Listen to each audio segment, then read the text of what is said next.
not encouraging or advising anyone to modify their firearms. This is for entertainment and educational purposes only. Hey, what's up everyone? Yeah, I'm still dicking around with these Chile beavertails. I'll put a link in the description to the last video where I showed my modification process to make them a little bit shorter and lower profile. I just don't like big extended beavertails. But what I really hate is a loose pinned beavertail. In my first build with Chile frame and grip and mainspring housing, the Chile beavertail was loose.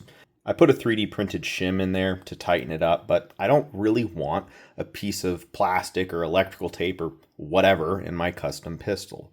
A number of people commented on that first video voicing their frustration with loose beavertails. One person even said the beavertail on their $7,000 pistol was loose.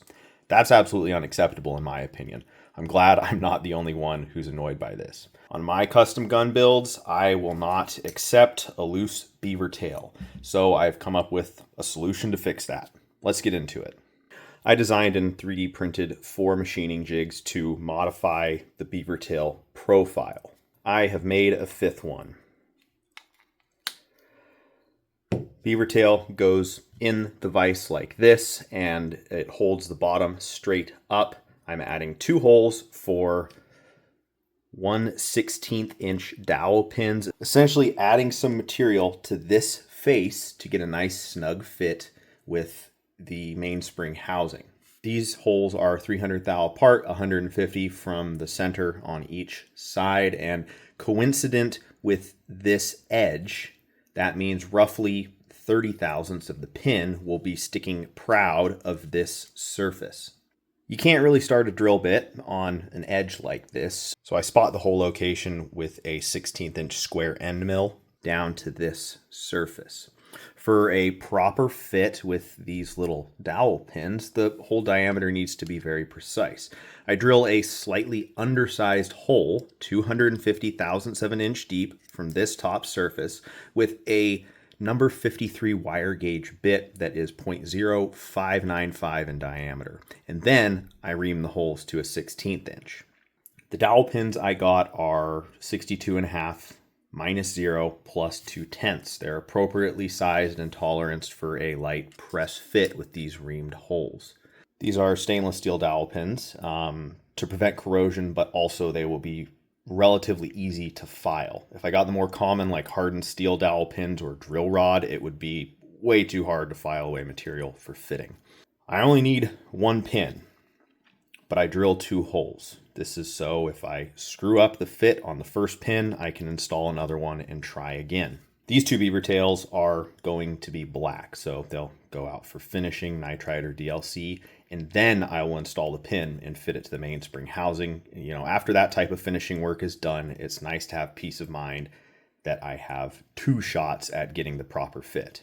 These pins are a nice press fit. They just require a light tap with a hammer and a punch to go in. But just in case, I put a dab of red Loctite down in the hole first. I let that set up overnight, and then I can do the filing on them. This is the beavertail from my first build. This is its final finish, satin glass bead blasted raw. So I'm ready to fit this pin to the mainspring housing. I'll show that process now. Magwell's off. I took the hammer and hammer strut out, so I'm not, fighting that while I'm trying to slide this mainspring housing up.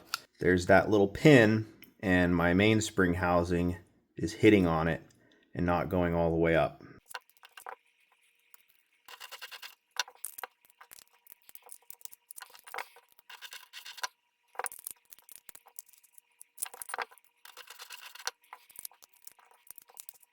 All right, I got this one fit, and that's what the pin looks like after I've taken material off of it. Annoyingly, really, this only needed 5 or 10 thou more to tighten up the fit.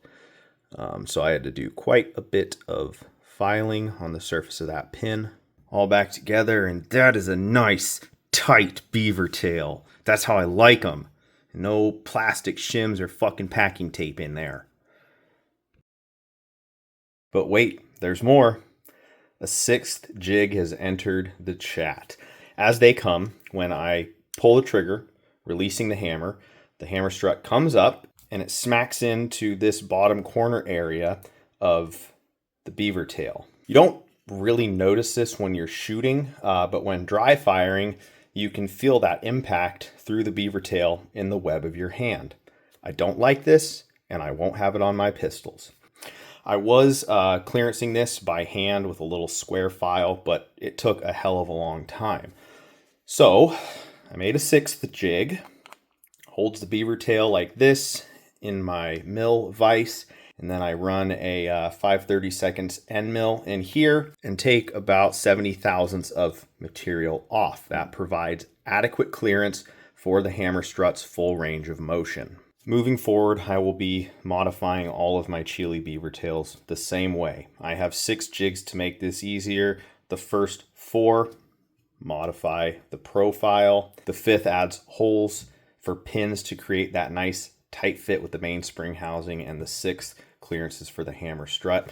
I've engraved numbers on all my jigs and made a rough drawing that outlines the whole modification procedure and has all the details associated with each operation.